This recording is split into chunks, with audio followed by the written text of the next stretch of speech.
algunos aspectos de tratamiento y en las dos clasificaciones, la de la OMS y la ATS, que me interesa mucho que se las aprendan. Entonces vamos a empezar nuevamente a repetir algunas situaciones muy rápidamente y después vamos a continuar y terminamos hoy tuberculosis. Los temas que siguen va a ser lo de COVID, va a ser lo de neumopatías intersticiales difusas, que va a ser un tema un poquito largo y ahí nos vamos a ir hasta pues a ir avanzándole, pero vamos bien en el curso. Entonces, pues vamos a continuar. Buenas noches y espero que sea de utilidad. Gracias, doctor.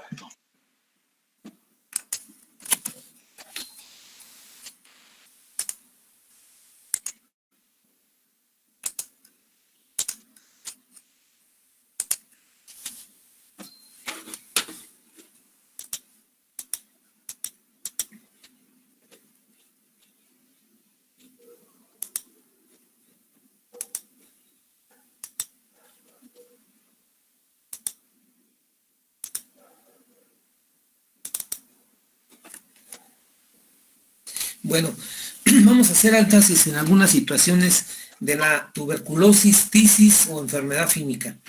Recordar que el diagnóstico, hay los métodos diagnósticos clásicos, que es el Ziel, Nissen, el Lowenstein-Jensen, es decir, la baciloscopía y su cultivo, y el más nuevo de todos, que es precisamente lo que se llama el BACTEC, ¿verdad? El BACTEC, que es precisamente el aparato, ¿sí?, que actualmente se utiliza también para hacer lo que es precisamente el diagnóstico también de lo que son ahorita la influenza, lo que fue la influenza y actualmente también el COVID. Es este método actualizado del que les comento se llama GeneSpert. Me interesa mucho que te lo aprendes porque te lo voy a preguntar en el examen y esto es importante que lo tengas presente. ¿Qué es el GeneSpert? El GeneSpert es una prueba de reacción de PCR, ¿sí? Rápida en tiempo real. Es decir, de reacción de cadena corta de polimerasa en tiempo real, que identifica la secuencia de ácidos nucleicos específicos en el genoma de la tuberculosis. También, como les digo, es para los virus, se puede ver el genoma de los virus o de parásitos o de bacterias. Entonces, este es un método que debes de conocer. Es una prueba molecular completamente automatizada de amplificación del ácido nucleico. Simultáneamente detecta al Mycobacterium tuberculosis y su resistencia, por eso es el BACTEC modificado, a la rifampicina y a otros antifímicos. Provee resultados en menos de 2 horas desde la recepción de la muestra. Precisamente es el estándar de oro diagnóstico actualmente para lo que es el COVID y también para lo que es tuberculosis. Entonces no es nada nuevo, pero está actualmente pues utilizado o sobreutilizado en la pandemia que tenemos. Este es el aparato, el cual pues es completamente con un microprocesador muy, muy sofisticado y ya aplicas la muestra y ya te da el diagnóstico. Entonces recordar que el diagnóstico de la tuberculosis en la actualidad, las nuevas técnicas son para países ricos. La tuberculosis sigue siendo una patología de la pobreza y el Ziel, Nissen y Lowenstein-Jensen siguen siendo los estándares de oro en nuestro México. Los nuevos métodos deben ser considerados como accesorios y no sustituir a los convencionales. Tú ya viste las fechas de cuándo se están utilizando los antifímicos y al igual estamos con estos métodos. Yo les comentaba que aún todavía en pleno siglo XXI, en muchos hospitales del interior del estado de Michoacán y de todo el interior de la República, todavía el Ziel, Nissen y el Lowenstein-Jensen siguen siendo los estándares de oro. Es decir, que todavía el método que te estoy comentando no lo hay en todas partes, el GeneSpert no lo hay en todos lados. Ahorita se extendió un poco más, sobre todo en los hospitales privados, pero no para tuberculosis, solo para el diagnóstico de COVID. Y que precisamente este es el que te cuesta casi 5,000 pesos, es el que cuesta 4,700 pesos para diagnóstico de COVID. Y lo mismo cuesta para tuberculosis. Entonces es importante que lo recuerdes. Ahora, Las clasificaciones, ya considerando todo lo que vimos de fisiopatología, de cuadro clínico, de ¿cómo se llama? De los métodos diagnósticos, entonces vemos la clasificación de la ATS, que ya te había dicho que me interesa que te la aprendas, y esta clasificación es donde se toma en cuenta el antecedente de tuberculosis que se llama COMBE, la realización de la reacción de Mantoux o PPD, derivado proteico purificado, y le haces vaciloscopía o Ginespert y haces el diagnóstico de tuberculosis, es decir, cuando es un diagnóstico de enfermedad, o radiológica, tomográficamente ves las secuelas, o cuando tú sospechas de la enfermedad hasta no demostrar lo contrario. Entonces, esto te lo vas a aprender hoy, lo que ahorita te lo voy a repetir. Clase 0, COMBE negativo, PPD negativo. Clase 0, PPD negativo y COMBE negativo. Clase 1, COMBE positivo y no se ha efectuado el PPD o es PPD negativo. Es decir, ustedes están en esta. Ustedes son clase 1 del ATS. La clase 2 es COMBE positivo y ya se realizó el PPD y está positivo. El clase 3 es la enfermedad en donde va a ser un diagnóstico y un tratamiento el paciente, y la otra es que el PPD puede estar positivo o puede estar negativo, como ya señalamos la vez pasada. Y la clase 4, pues si ya tuvo tuberculosis, las secuelas que quedan, la fibrosis que queda en el pulmón, las cavernas, etcétera, pues estas ya son irreversibles. Y cuando sospecha de enfermedad es clase 5. La clase 5 no deben de pasar más de 2 meses para reclasificar a tu paciente, o sea, no lo puedes dejar en clase 5 toda una vida, solo nada más 2 meses. Entonces, ten la seguridad que en el examen que vamos a hacer ya pronto, te voy a preguntar, dime qué clase de ATS es usted, o dígame qué clase de ATS es la enfermedad, que son las que más me interesa que lo tengan presente. Pero sí, o les puedo preguntar qué es el COMBE o qué es el PPD. Entonces, jóvenes, pónganse por favor a repasar esto, porque sí es importante que estos términos los tengan bien claros. Y la clasificación de la OMS, te la vuelvo a repetir, porque ya con lo que vimos de tratamiento creo que lo van a entender muy bien. Categoría 1, las otras son clases, estas son categorías, clases, categorías. Categoría 1, casos nuevos con baciloscopía positiva, es decir, son los casos que ustedes van a ver en sus lugares donde hagan su servicio social, o casos nuevos con baciloscopía negativa de daño pulmonar extenso. Es decir, como ya las fotos anteriores ya lo comentaron, a veces no puedes hacer el diagnóstico con Lowenstein-Jensen o con Ciel-Nielsen, y menos con Bactec o con el aparato de Ginespert, y entonces tú te basas en el daño pulmonar. Si es la primera zona de West la que está afectada, el paciente tiene pérdida de peso, hemoptisis, expectoración, como ya vimos las características, le das tratamiento. No vas a esperar a que sea, pues a que te den el resultado.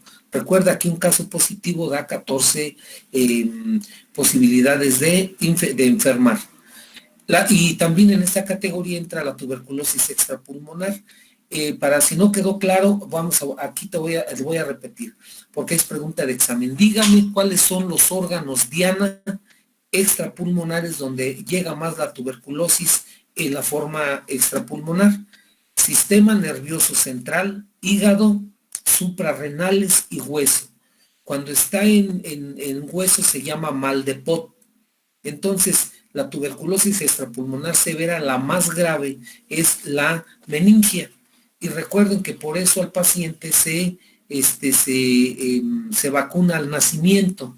¿Por qué? Porque el BCG, la vacuna del bacilo Calmette-Guerin, no nos protege contra la tuberculosis, nos protege contra formas graves como el extrapulmonar. Entonces, entra en categoría 1 o pacientes con comorbilidad como es VIH-Sida. Esos son categoría 1. La categoría 2, pacientes previamente tratados con baciloscopía positiva y que han tenido recaída, abandono y fracasos.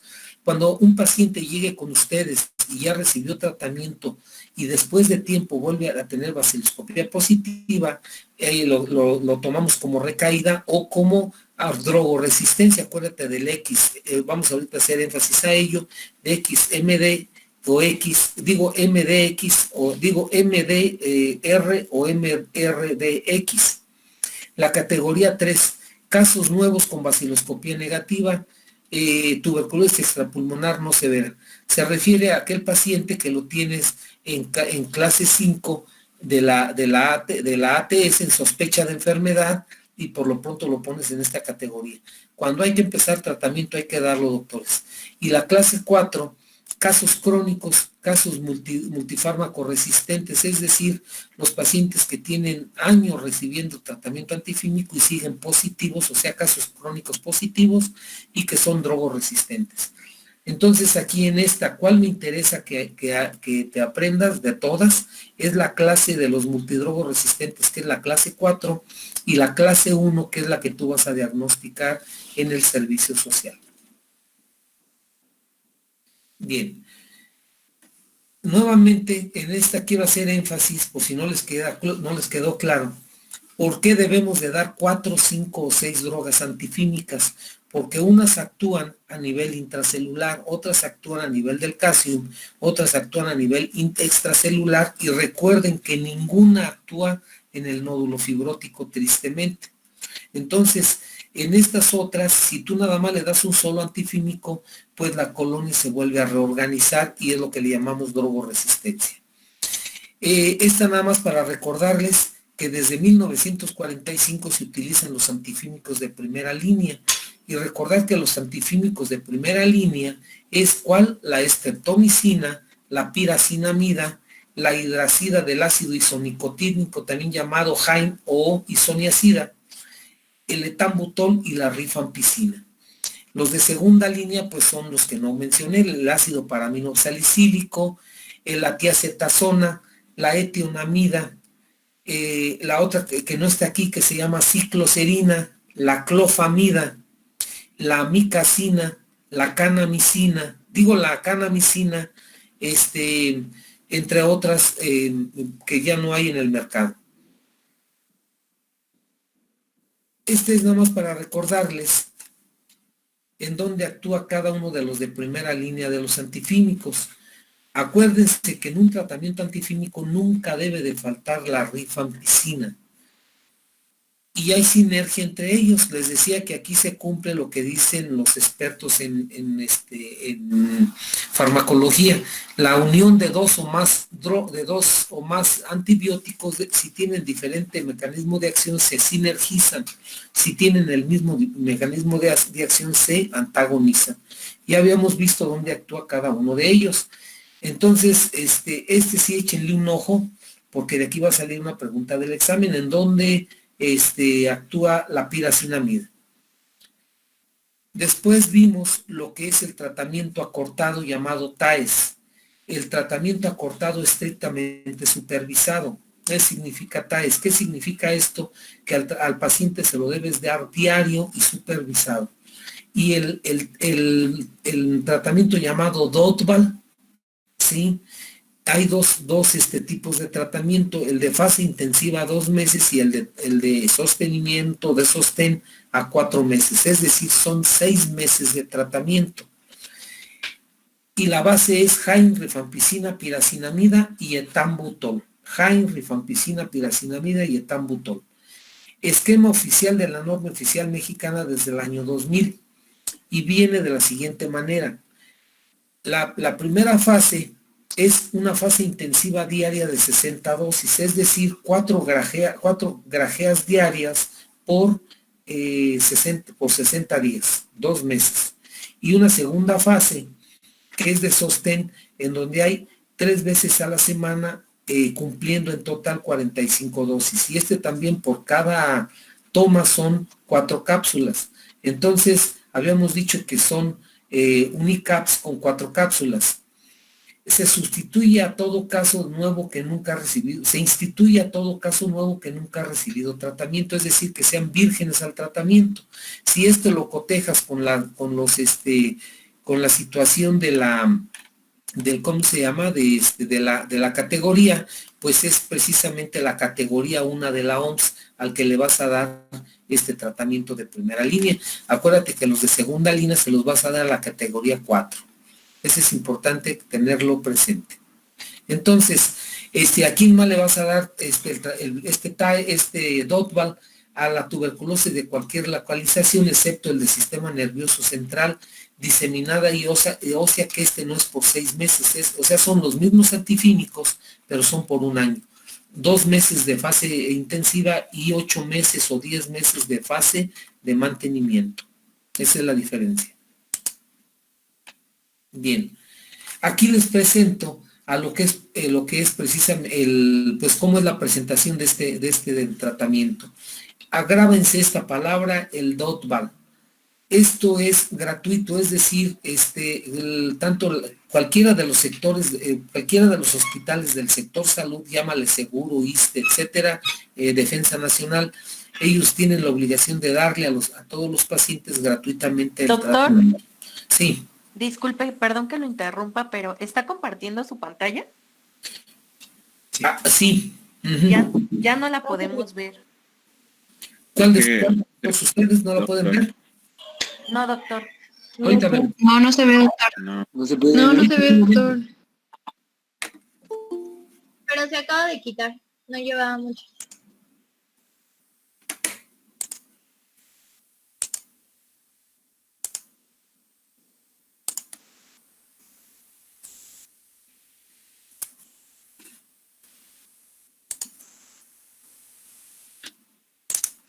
¿Ya se ve? Ya. Entonces, esta foto grábensela, el Dotval, el de la fase intensiva y el de mantenimiento que tiene una S, o sea, de sostén. Así es como viene y es a nivel nacional. Y no nada más a nivel nacional, a nivel mundial. Lo único que puede cambiar es el idioma. Pero el logotipo y todo, el eslogan viene en todo el mundo. De lo demás ya lo vimos, ya no vamos a entrar en detalle, nada más recordarles esto, que sí me interesa mucho porque va a ser pregunta de examen. Dígame después de tratamiento favorable la evolución, a qué tiempo o a qué periodo es negativa la baciloscopía hasta después de 2 meses. Es decir, que el paciente sigue siendo bacilífero aunque tenga ya tratamiento, es decir, que si tú tienes un paciente con baciloscopía positiva, debes de dejarlo en aislamiento 2 meses. 2 meses.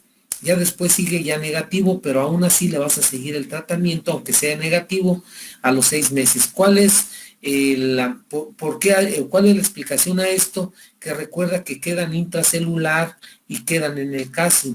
Entonces, aunque ya no sea bacilífero, sigue la colonia viva, se puede decir, y se supone en teoría que a los 6 meses la colonia debe de ya desaparecer.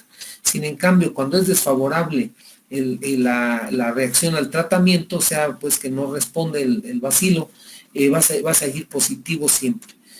Muy positivo, luego menos positivo, luego una cruz y luego vuelve a subir. Ese es fracaso al tratamiento o desfavorable, y hay que ver a qué se debió.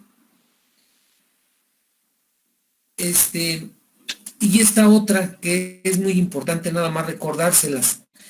Fíjate lo que dice, causas de fracaso, esquemas quimioterapéuticos inadecuados. ¿Esto qué quiere decir? Pues que a veces los médicos no nos ponemos las pilas o no le agarramos pasión a la tuberculosis y los mandamos al carajo. O les damos menos dosis, o si no, como decían de sus compañeros de las preguntas que hicieron, en ocasiones no hay medicamento, y pues si no hay, ¿yo qué puedo hacer? Es su problema y problema del Estado, a mí no me interesa, es su problema. Pues ahora sí que esa falta de interés te va a llevar a que tu paciente se vuelva drogoresistente.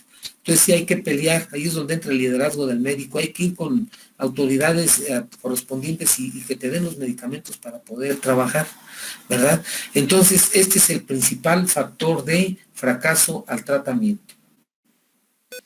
Lo demás ya lo habíamos visto y entonces nos vamos a otro tema, ¿sí? Que también ya vimos algo de él, que es precisamente la tuberculosis drogoresistente. La tuberculosis drogoresistente, en donde vemos la palabra que habíamos comentado, que es el MDR y el MDXR.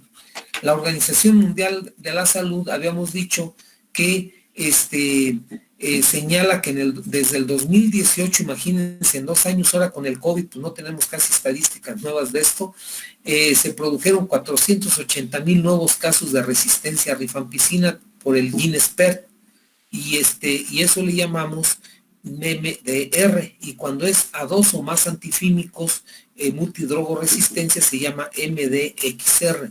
Tristemente, ahorita es mucho más frecuente ya la MDXR, y estos pacientes en ocasiones tienen hasta 7 antibióticos, fíjate lo que estoy hablando, 7 antibióticos y siguen positivos.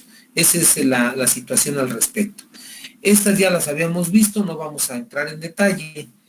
Nada más comentarles que los pacientes que tienen drogoresistencia, fíjate cómo drogas el éxito entre el 60 y el 80%, pero el otro 40% y el 20% que se queda aquí, doctores, son bacilíferos y estos contagian. Entonces, esta es una situación alarmante, porque esto va a pasar a la larga, lo mismo que estamos viviendo con COVID, que nunca vamos a poder apagar la situación de pandemia, porque siempre hay nuevos casos. ¿Y de dónde vienen? De esos porcentajes que quedan, lo que ven aquí, que son los que contagian a otras nuevas personas. Entonces, fíjate aquí lo que es la mortalidad a 1 año. En pacientes con VIH y que tienen tuberculosis drogoresistente o multidrogoresistente. El 71% del drogoresistente, es decir, a la rifampicina, mueren el 71%. Y el que tiene doble resistencia o triple resistencia, el 83%.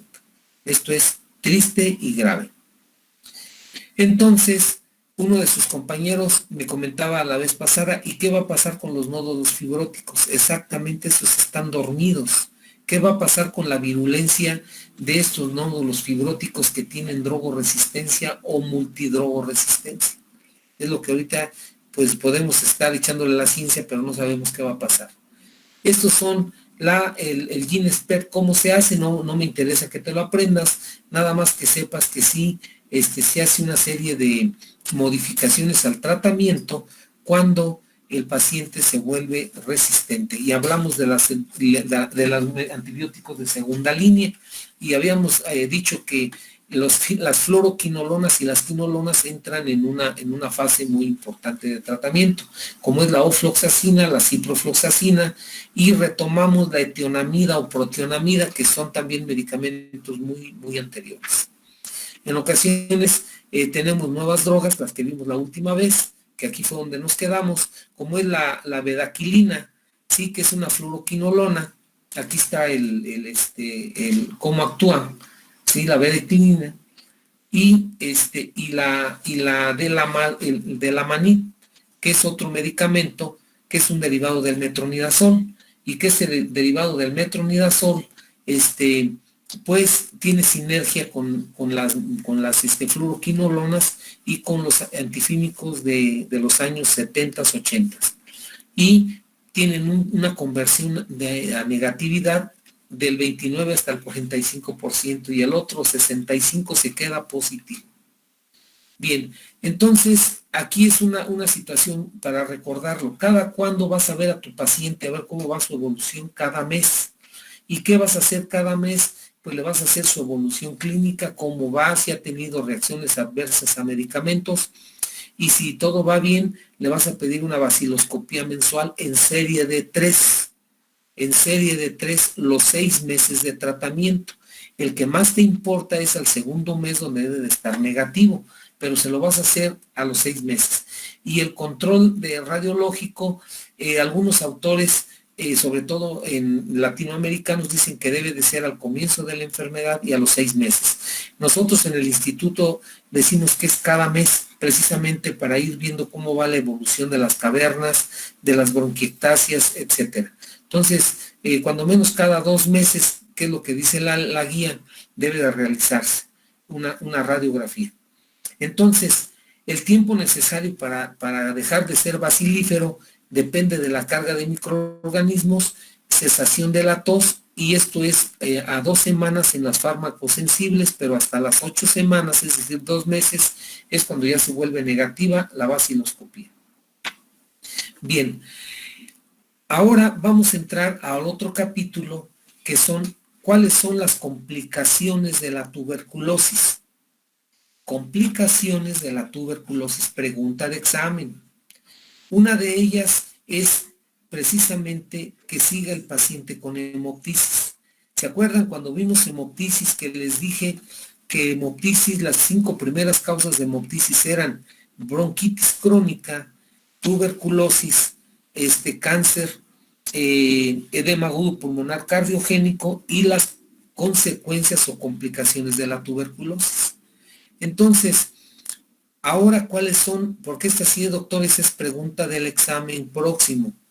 Dígame cuáles son las causas de hemoptisis en tuberculosis. Ojo, la primera causa de hemoptisis en tuberculosis es la actividad tuberculosa, es decir, que esté positivo el paciente. Es la primera causa. La segunda causa son los aneurismas de Rasmussen. ¿Qué son los aneurismas de Rasmussen? Es cuando los vasos que están en la caverna, es decir, acuérdate que lo que hace el bacilo tuberculoso es que es muy agresivo y prácticamente licúa al pulmón, lo hace pomada, le hace agujeros como si fuera queso gruyere. Entonces, estos pozos que le hace, allí hay vasos sanguíneos. Cuando estos sangran, se llaman aneurismas de Rasmussen. ¿Sí? La infección se extiende hasta la capa media y adventicia de los vasos, es decir, las paredes de los alveolos, las paredes de las clavas, todo lo que es los bronquios y los alveolos se ven alterados, y los vasos no es la excepción. La tercera causa de hemoptisis son bronquiectasias. La cuarta causa de hemoptisis es el micetoma o bola de hongos. Y la quinta causa de hemoptisis es tumor SCAR. ¿Se acuerdan cuando vimos tuberculosis, cuando vimos cáncer, que dijimos que la primera causa de una de las formas del cáncer era el tumor en cicatriz, como parte de la etiología, aparte del tabaco y aparte de la biomasa? Entonces, el tumor en cicatriz o tumor SCAR es la quinta causa de hemoptisis. La repetimos. Dígame las 5 causas de hemoptisis en tuberculosis. Uno es actividad tuberculosa, aneurisma de Rasmussen, que son las capilares y los vasos que están en las cavernas. Tercera, bronquiectasias. 4, micetoma o bola de hongos. Y 5 es el tumor SCAR. ¿Cuáles son las otras complicaciones de la tuberculosis? Es el neumotórax, las bronquiectasias, la destrucción pulmonar extensa, es decir, lo que se llama vaciamiento pulmonar, las aspergilomas o micetomas y la malignidad del tumor SCAR. Son las principales complicaciones de la tuberculosis. Vuelvo a hacer énfasis. Dígame las complicaciones, dígame 3 o 4 complicaciones de tuberculosis: hemoptisis, neumotórax, bronquiectasias y vaciamiento pulmonar o destrucción pulmonar extensa o con fibrosis. El micetoma pulmonar, donde está el aspergiloma, el coccidiedoma, el histoplasmoma, y la malignidad del tumor en cicatriz tuberculosa. Ahora, ¿cuáles son las complicaciones de hemoptisis? ¿Cuáles son las causas de hemoptisis en tuberculosis? Primero es la actividad tuberculosa, los aneurismas de Rasmussen, lo que es las bronquiectasias, el micetoma o bola de hongo y el tumor SCAR. Vamos a ver algunos casos con algunas fotos de lo que estamos comentando de las complicaciones de tuberculosis en 3 minutos.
Bien, entonces, de las complicaciones, vean cómo queda el pulmón.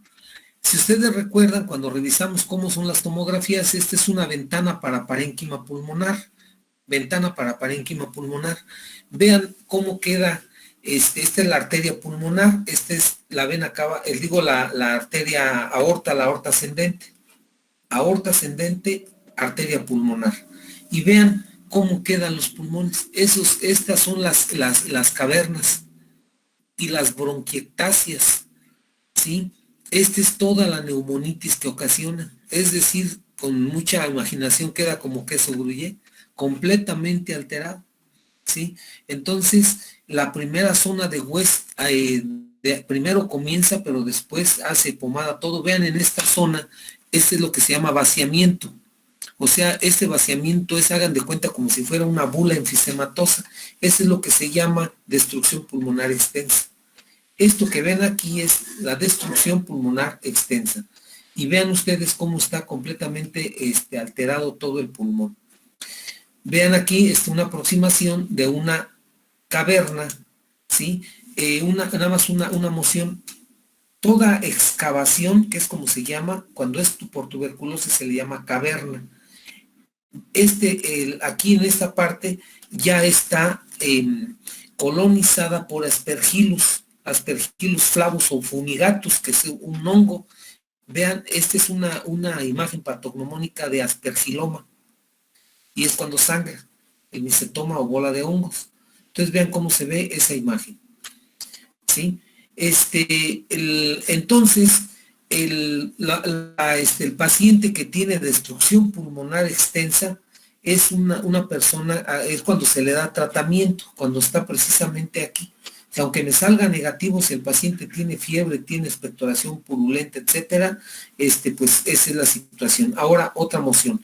Esta zona de aquí son las bronquiectasias, ¿sí? Las bronquiectasias que son de tres tipos, las quísticas, saculares y fusiformes, ¿sí? Quísticas, saculares y fusiformes. Fusiformes es como si fueran rosarios, así como si fueran gusanitos.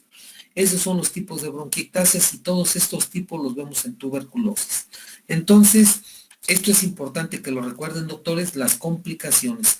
Aquí faltaría otra que sería cor pulmonale, es decir, que todo proceso crónico pulmonar va a producir hipertensión arterial pulmonar y a la larga cor pulmonale. Entonces, otra de las complicaciones también que vemos tristemente es que el paciente ya tiene problema cardíaco y problema respiratorio. Bien, ¿qué es la tuberculosis extrapulmonar?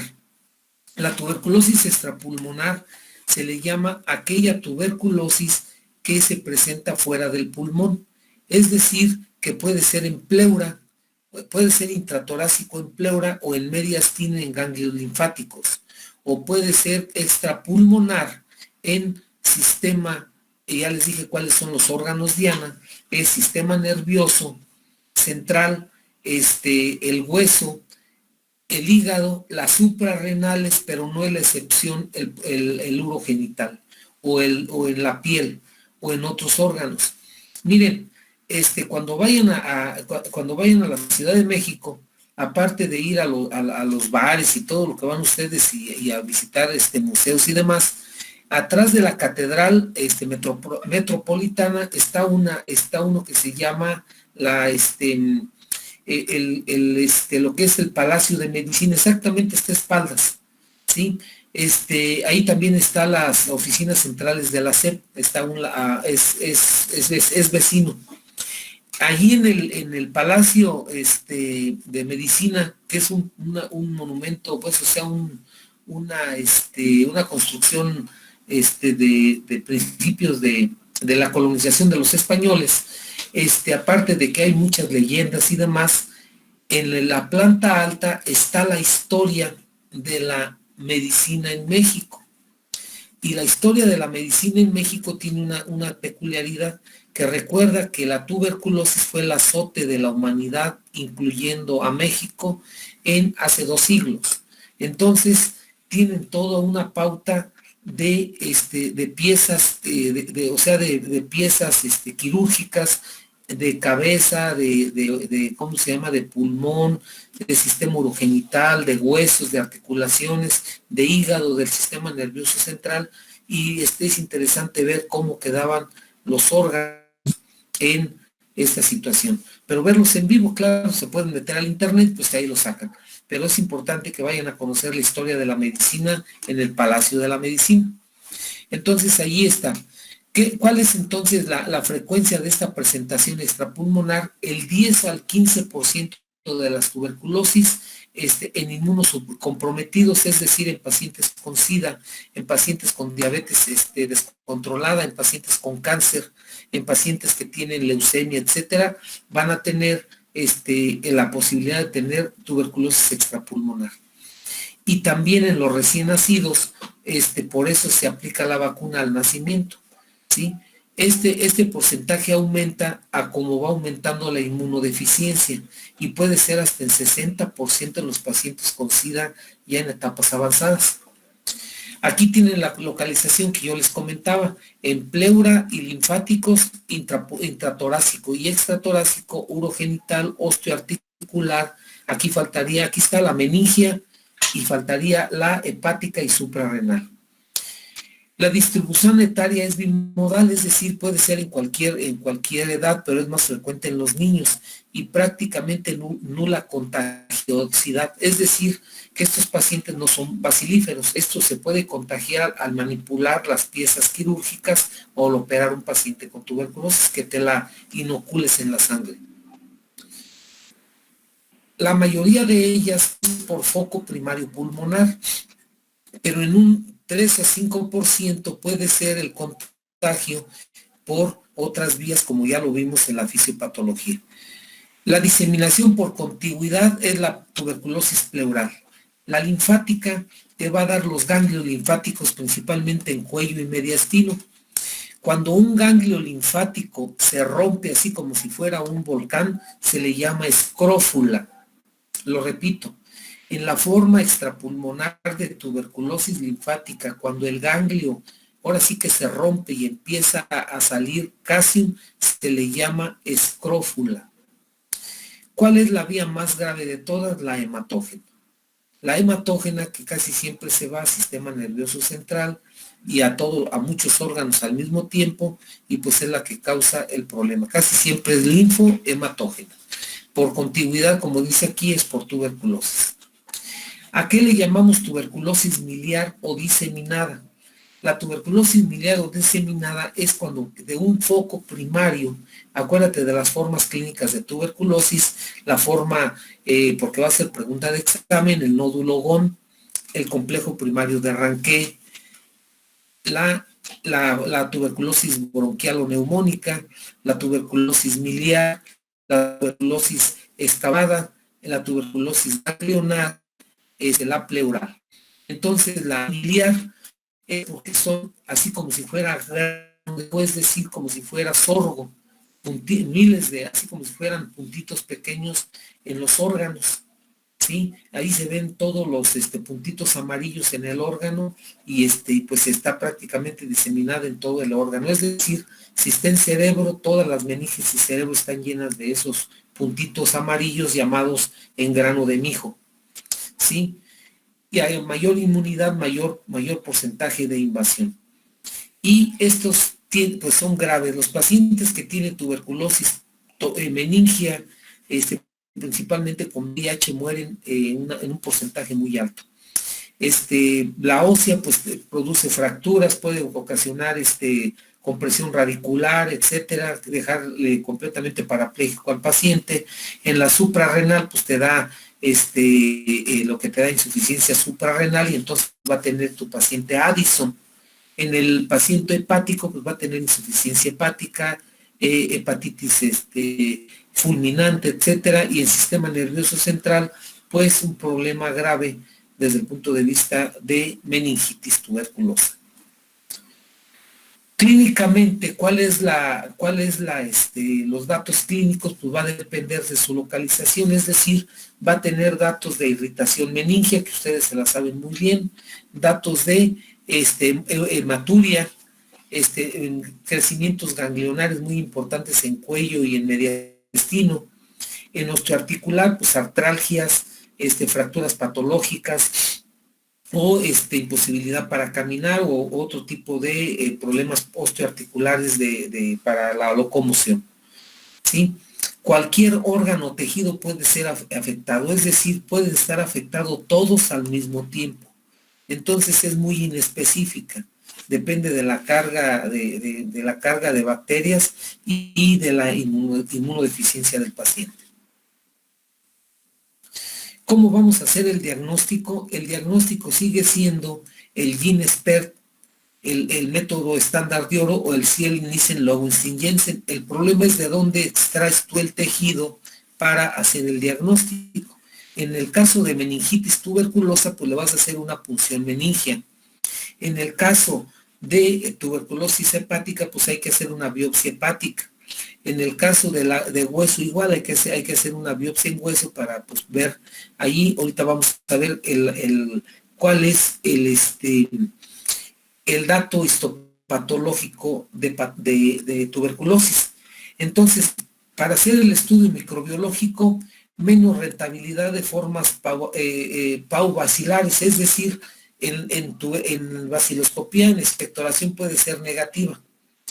Entonces es importante recogerla en el tejido donde crees tú que tiene la tuberculosis y el manejo de las muestras. El manejo debe de ser inmediato, el llevarlo a que se haga la biopsia, después de la biopsia llevarlo al patólogo para que se realice el cultivo y se haga el estudio histopatológico. Es decir, siempre hay que hacerle estudio bacteriológico y estudio anatomopatológico. ¿Cuáles son los datos de anatomía patológica? Porque va a ser pregunta de examen mía y pregunta de examen nacional. A las muestras, llámale tejido de líquido cefalorraquídeo, una biopsia meningia, una biopsia hepática, suprarrenal, etcétera. Siempre le vas a hacer el Ziel-Nielsen, el Lowenstein-Jensen, o si estás en un tercer nivel, pues el BACTEC o el que tú quieras. Y tienes aquí la sensibilidad y la especificidad. Sensibilidad hasta el 40% y especificidad del 90%. Ya es el BACTEC, son los cultivos nuevos, ya es los que tenemos en el instituto, pero todavía en muchos laboratorios de la Secretaría o del ISSSTE seguro todavía tienen así de horrible todavía los métodos diagnósticos de tuberculosis. Es lo que te decía, el dato anatomopatológico de tuberculosis es granulomas caseosos con células gigantes tipo Langhans. Granulomas caseosos con células gigantes tipo Langhans. Ese es el diagnóstico patognomónico de tuberculosis. Casos con bacteriología negativa diseminados por edema linfohematógena o sea una tuberculosis extrapulmonar o sospecha neoplásica, se debe de realizar la biopsia y aquí el diagnóstico es granulomas caseificados o caseosos con células gigantes tipo Langhans. ¿Sí? Pues es un estándar de oro diagnóstico. Es decir, que el GeneSpert y la biopsia, pues ahí vas a ver los bacilos. Y ya le haces ahí también el cultivo y ya prácticamente lo cotejas. ¿Cuál es el tratamiento de estos pacientes? El tratamiento es exactamente el DOTVAL, pero ya dijimos que va a ser por un mes, igual que el ganglionar y el osteoarticular. Otra moción. A los pacientes con tuberculosis meningia y tuberculosis pleural se les debe de agregar esteroide, un pulso de esteroide a un mes, es decir, por decir algo, prednisona 30 miligramos 10 días, prednisona 5 miligramos 10 días, y digo 25 miligramos y luego 12.5. Es decir, 15 días de esteroide para evitar la inflamación meningia importante y que queden bridas. Recuerda que la tuberculosis extrapulmonar no contagia, entonces al paciente no tienes que ponerle aislado. Lo que tienes que hacer es la prevención y control. Y la otra situación es que también debes de dar aviso a la Secretaría de Salud cuando tengas un caso de este tipo en terapia intensiva, y el manejo clínico es importante, el cerco epidemiológico, de dónde adquirió el problema el paciente. Aquí tienen una foto de lo que era el instituto. Claro que yo no lo conocía así ya, yo soy de los 80 del 86, 5 para acá, pero este es el instituto cuando los pacientes se quedaban a la intemperie, así es como se quedaban ahí recibiendo el sol, y acá están las camas atrás, que son estos pasillos, o sea, esto que ven aquí son estos pasillos que ven acá, que ahora son los pasillos del instituto. Aquí son los pabellones atrás, ahora sí, aquí son de 2 pisos. Antes no existían, antes los tristes pacientes se quedaban aquí. Eso quiere decir que nuestros pacientes, si no morían de tuberculosis, morían de una infección viral o bacteriana o con otro tipo de problemas. Entonces, se decía que la tuberculosis se curaba con frío.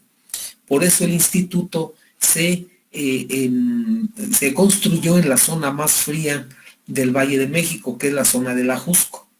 Entonces, esta es la zona más fría del Valle de México y de todo lo que es el Estado de México. Es de lo más frío, es aquí el instituto. ¿Sí? Nuestro hospital es un hospital transverso, es un hospital estilo francés, no es de pisos, estos son los hospitales franceses, así también es el Hospital General de México, así como lo ven en esta toma de avión, o sea, aérea. Entonces, pues este es lo que les tenía preparado de tuberculosis. No sé si tengan alguna duda, algún comentario.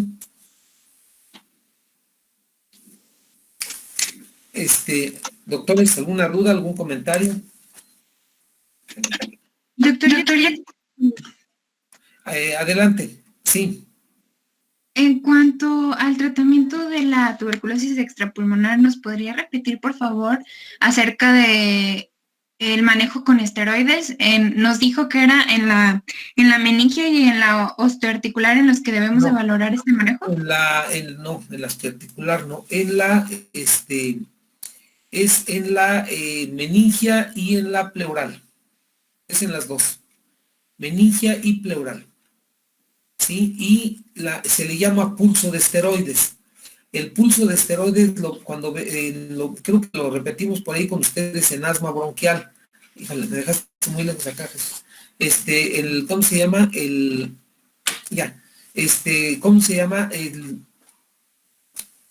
O sea, el pulso de esteroides es dar 50 miligramos, 1 miligramo kilo día, y lo vas a dar en decreciendo, es decir, le vas a dar 50 miligramos diarios, por decir algo, 10 días, 25 miligramos diarios 10 días y 12.5 miligramos 10 días y lo suspendes. Lógico que te causa cierto baja de defensas, pero la meningitis que queda post-tuberculosis, quedan después los tristes pacientes con focos epileptoides o con inflamación de las meninges que causan muchos problemas. Entonces, para eso es. Y en la pleural lo mismo, en la pleural queda una paquipleuritis muy importante y por eso se da. En los otros no, nada más en la meningia y en la pleural. En estos otros, lo único que cambia de la tuberculosis pulmonar es que el DOTVAL se lo vas a dar no 2 meses y 4, se lo vas a dar, como dice aquí, más prolongado hasta 1 año. Es decir, DOTVAL ¿cómo se llama? O sea, de 2 meses y después DOTVAL por 6 meses. Digo, por 10 meses, a completar 1 año de tratamiento. Son tratamientos largos, ¿sí? Y cuando hay drogoresistencia, pues a veces son 2, 3 años de tratamiento. Ese es el tratamiento de la tuberculosis extrapulmonar. Pero son los mismos antifímicos DOTVAL, o sea, los de primera línea. Segunda pregunta. Gracias, doctor. Gracias, doctor. Doctor, en casos nuevos positivos de baciloscopía, ¿hay alguna contraindicación para no dar el DOTVAL? No, doctor, porque le causa drogoresistencia. Okay. O sea, no sé la pregunta a qué se refiere. No entendí la pregunta. Sí, que por ejemplo, que presenta alguna morbilidad, pero que no tenga antecedente de tratamiento, que sea un caso completamente nuevo, ¿hay alguna contraindicación? No, para nada. O sea, a ver si entendí. El tratamiento debe de dárselo la única contraindicación, doctor, es que sea alérgico a uno de los medicamentos o que tenga lo que tu compañero la vez pasada hizo mucho énfasis, si el paciente es renal, como le dije, se tiene que hacer algunas modificaciones y aquí sí entra el nefrólogo, pero nosotros defendemos a capa y espada que deben de darle el tratamiento, por lo que ustedes ya saben, las formas de la colonia donde actúa cada antifímico. Entonces siempre hay que darlo, doctor. Sí, ahora sí que es una obligación médica y una obligación moral tratar al paciente en tiempo y en forma, lo mejor posible. Ajá. Perfecto, doctor. Muchas gracias. Entonces, tercera pregunta. Adelante. Doctor, yo tengo otra pregunta. Adelante. Nos dijo que en la tuberculosis extrapulmonar hay nula contagiosidad, pero solo había casos excepcionales en los que por el manejo de órganos, nos dijo. Así es. Si O sea, usted, en una- si usted está manipulando un hígado que tiene tuberculosis y se produce una cortadita, por ahí puede entrar la tuberculosis. Acuérdense cómo dijimos que se podía adquirir en un 2 o 3% la tuberculosis. Dijimos que podía ser ¿en dónde? A nivel de piel, a nivel urogenital, que sí pasaba la barrera placentaria. ¿Se acuerdan de eso? ¿Sí se acuerda, doctora? Doctora que me está preguntando. Sí, doctor. Entonces, la tuberculosis se puede adquirir vía sanguínea y busca, lógicamente, se instala pues de una manera muy, muy diferente en los órganos, pues donde llegue el bacilo, ¿verdad? Puede ser en el riñón, puede ser en el ojo, puede ser en el cerebro. Por eso dice que es multisistémica. Así es. Cuarta pregunta. Adelante, doctores. ¿Ya no hay preguntas? Doctor, buenas noches. Sí, adelante. Muchas gracias. Una pregunta. ¿Cuánto tiempo le podría tomar a un paciente que no recibe tratamiento llegar a una complicación como destrucción pulmonar extensa? Más o menos, o sea, son pacientes crónicos, doctor. Yo pienso que en 6 meses hace pomada el pulmón. En 6 meses, depende de la cepa, qué tan agresiva es. Pero prácticamente, ahora sí que se la cambio con o sin tratamiento, el pulmón queda hecho pomada, doctor. Ya la tuberculosis que estaba ahí antes de que el tratamiento empiece a actuar, esos 2 meses hacen pomada al pulmón. Y ya de una manera ya grave después de 10 años, doctor, es cuando ya están todas las complicaciones que comentamos, ¿verdad? Pero el principal es lo que se llama fibrotórax, o lo que se llama vaciamiento pulmonar. Son las principales complicaciones, ya de donde dejan con una insuficiencia respiratoria al paciente ya de por vida, ¿verdad? Pero sí en 2 meses, 3 meses, ya hay una fibrosis importante, o cavernas o bronquiectasis. Así es, quinta pregunta. Gracias, doctor. Gracias, doctor. Adelante. Disculpe, doctor, ¿podría hablarnos más del tumor de Scar? El tumor de Scar es tumor en cicatriz. El tumor en cicatriz se va a presentar en cualquier cicatriz del cuerpo y no es la excepción la tuberculosis. El tumor Scar es un adenocarcinoma que precisamente se dice que es en una inflamación crónica, en este caso fibrótica, y de ahí se maligniza. Es un adenocarcinoma que después lo vamos a ver, o ya lo vimos, usted ya vimos cáncer, ¿verdad? ¿O no hemos visto cáncer? No, doctor. No. Entonces, ahora que veamos cáncer, vamos a ver que en adenocarcinoma hay un tipo que se llama tumor Scar. Es decir, el 8.6% de tuberculosos se maligniza. Fíjense lo que digo, 8.6% de pacientes tuberculosos se produce tumor Scar. Está muy bien la pregunta. Así es, doctor. Gracias, doctor. Sexta pregunta. Adelante. Doctor, en un paciente que tiene multiresistencia, le mandamos a hacer el antibiograma para saber a qué es, Así cómo lo es. podemos tratar, pero Sí, ¿cuánto así es. tiempo tardaríamos en empezar un tratamiento efectivo? No, inmediatamente, o sea, aquí lo que vamos a hacer es, usted acuérdese que cada mes le va a hacer la osciloscopía. usted en 3 meses se da cuenta que hay una resistencia. Entonces, en ese momento, usted lo que va a hacer es, o sea, desde el punto de vista técnico, es mandarlo a segundo o tercer nivel, a que le hagan el GeneSpert, ¿ya? Va a regresar con usted y entonces, mientras usted sigue con el tratamiento DOT Valdesostén, en lo que le dan el resultado, porque ellos, igual que en bacterias, le van a dar un antibiograma, le van a decir, es resistente a la rifampicina, es resistente al Hain, pero es sensible a la ciprofloxacina, a la pefloxacina, a la claritromicina, a la etcétera. ¿Sí me doy a entender? Entonces ya ahí usted no va a hacer esa conversión, ese tiene que hacerlo ya el especialista, doctor, el infectólogo, el neumólogo. ¿Por qué? Porque aquí precisamente nosotros como neumólogos tenemos un área de los subespecialistas en tuberculosis. ¿Por qué? Por la drogoresistencia, doctor. Entonces, va a seguir de base más los de segunda línea. Va a seguir, no lo mueve, solo que tenga, lo que su compañero me preguntaba, que tenga toxicidad. Pero si no tiene patotoxicidad, nefrotoxicidad, le deja estos 4 medicamentos o 3 y le sigue más los de segunda línea que le dé el GeneSpert. Es decir, que va a quedar con 7 u 8 antibióticos. Esa es la razón. Adelante, séptima pregunta.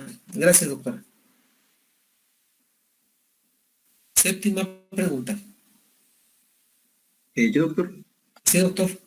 Tengo una duda en la clasificación de ATLS, de la tuberculosis.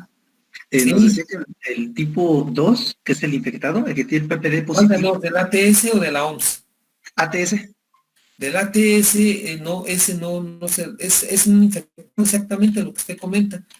Es la infección tuberculosa, ese es el nódulo GON, en pocas palabras. Perdón, el clase 2. El clase 1 es COME negativo, PPD negativo. El clase 2 son PPD positivo, COME positivo. ¿Por qué tiene PPD positivo? O porque le aplicaron el BCG o porque ya tiene nódulo GON. ¿Ya? Sí. Si tiene nódulo GON, no es bacilífero, ¿no? No, doctor, el nódulo GON acuérdese que ese ahí queda dormido por mucho tiempo. Es donde dicen que la tuberculosis se adquiere en la infancia y se expande en la edad adulta. O sea, ese es una infección tuberculosa. Es lo mismo que está pasando con COVID.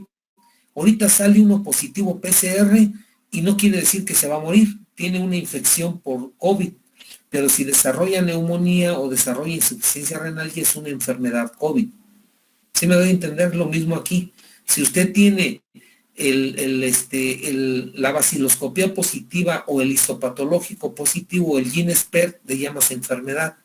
Y entonces ahí entran, que va a ser pregunta de examen, doctor, las formas clínicas de tuberculosis. Acuérdese, complejo primario de Ranquet, la tuberculosis broncógena, la ganglionar, la miliar, la pleural y la caverna tuberculosa o la colonia tuberculosa. Así es. ¿Sí? Y ya las secuelas, pues ya no están, los bacilos ya quedaron, lo que es el micetoma, las bronquiectasias, etcétera. Y yo pensé que lo que usted me iba a preguntar es que si usted tiene sospecha de tuberculosis, ¿cuánto tiempo? Son 2 meses en reclasificarlo. Séptima pregunta, octava pregunta. Gracias, doctor. Adelante. Adelante, doctores. Acuérdense que al decir doctores no me refiero a nada más a los hombres, es en género, no en sexo. Adelante, doctoras y doctores. Novena pregunta, adelante. ¿Ya no hay preguntas? Disculpe, doctor. Sí. Dijo que la escrófula se presenta en la tuberculosis linfática. La escrófula es un término de un ganglio escrofuláceo. Hay una de los tipos de tuberculosis que se llama escrofuláceo. Y esto hace como si fuera un volcán, el ganglio explota, pues empieza a salir pus, o sea, es una pústula, pues va a salir lo gaseoso del ganglio. Ese es ganglio, cuando está así se le llama escrófula. Así es. Gracias, doctor. Décima pregunta, adelante. Doctor, disculpe, buenas noches. En cuanto al GeneSpert, ¿Cuántos estudios puede hacer a la vez? ¿Solamente es uno o tiene cierto número de...? Depende de la máquina, doctor, ese es como en todo. Ya ahorita las máquinas actuales hay unas que tienen, ya es un kit a 50. Sí, por ejemplo, en este es unitario, pero hay un kit a 50, o sea, le dan prácticamente, por eso a veces lo tardan porque no les conviene ahorita meter una sola muestra porque les sale muy cara. ¿Sí me doy a entender? Para que mejor me entienda, este GeneXpert en México, cuando el influenza en 2009 solamente había como 10 aparatos en toda la República. Uno lo tenían, ni nosotros lo teníamos y nuestras queridas autoridades se la habían dejado a nutrición. Lo tenía nutrición, lo tenía el que se llama INDRE, que es el Centro de Referencia Epidemiológica, y lo tenían los hospitales privados, doctor. Y Pemex, los demás nadie tenía. Ahora ya hay en los estados, creo que aquí en el estado de Michoacán hay varios, y en los privados casi todos tienen GeneXpert. ¿Por qué? Porque es el negocio del siglo, doctor. Le estoy diciendo que ahorita que en pan caliente, como dicen, o la nota caliente, ahorita usted le pide a un paciente PCR-TP, lo que está aquí, PCR en tiempo real, y te cuesta 4,800 pesos. Creo que ya lo bajaron a 3,000, o en unos cuesta 3,000, en otros cuesta 6,000. ¿Ya? Entonces, no te lo entregan inmediatamente, te dicen que te lo entregan en 48 horas porque tienen que esperar, y va en relación a su pregunta, a que se junten cuando menos 25 muestras para poder meter el kit. ¿Sí me doy a entender? Y entonces este kit le caben varias muestras, ya lo meten, lo procesan y te da el resultado de todos. Esa es la idea. ¿Ya? Entonces ese es ya técnico, doctor. Prácticamente la verdad es que yo como neumólogo yo le mentiría si le digo, lo conozco la máquina, pero que yo la haya usado, no. Hay un técnico específico, un laboratorista, un químico, que es el que se encarga de ello. Así es. La última pregunta, doctor. Adelante. Doctor, ¿puedo hacer una pregunta? Claro. No sé si sea muy... Usted, esto más es bastante... Bueno, digamos que en la actualidad, debido a la contingencia del coronavirus, ya han tenido muchos pacientes o se está propagando mucho el hecho de que varios de los pacientes, digamos, tengan cavernas tuberculosas, ya sea porque tuvieron tuberculosis, todo eso, ¿usted cree que influye mucho a aumentar mucho la mortalidad por coronavirus? No, ahorita y no, fíjese que no, ahora sí es sumativo, doctora. Si un paciente, si un paciente tiene fibrosis pulmonar o tiene secuelas de tuberculosis, per se por ellas ya tiene insuficiencia respiratoria, per se. Y lógico, si ahorita le cae un virus como es la influenza o es el COVID, pues prácticamente cae a ventilación mecánica, doctora. O sea, aumenta la mortalidad y la morbilidad, pero por tener comorbilidad. Es como el paciente SIDA con tuberculosis. ¿Sí? El paciente SIDA per se tiene ya fibrosis pulmonar por SIDA, tiene una neumopatía intersticial, ¿sí? Y aparte tiene tuberculosis, la mortalidad aumenta. Es lo que decían por ahí, donde vimos que en SIDA aumentaba la mortalidad hasta en un 70-80%. En la drogoresistencia, por ahí estaba la foto. ¿Sí? Entonces es lo mismo, ahí pondríamos exactamente lo mismo que en ¿cómo se llama? Déjeme ver si lo encuentro, aquí le pondría usted tuberculosis, aquí en vez de VIH le pondríamos influenza o COVID. ¿Sí me doy a entender? Le pone COVID o influenza y es exactamente lo mismo. ¿Sí queda claro? Sí, gracias, doctor. Ahí está, mire, está muy clarito. Vea cómo aumenta la mortalidad en 71 y 83%. En vez de VIH aquí le pondría influenza más tuberculosis. ¿Ya?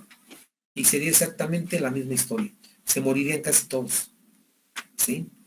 Muy bien, doctores. Gracias, doctor. Entonces, gracias a usted, doctora. Mañana empezamos con el nuevo tema. Esto es lo que teníamos de tuberculosis. Espero que se pongan a estudiar y ya pronto vamos a tener el examen, terminando otros 2 capítulos que es neumopatías intersticiales y lo que es COVID. Precisamente la próxima va a ser COVID. Bueno, doctores, pues buenas noches y nos vemos mañana. ¿Salen? Que les vaya muy bien. Muchas gracias, doctor. Gracias. Nos vemos mañana.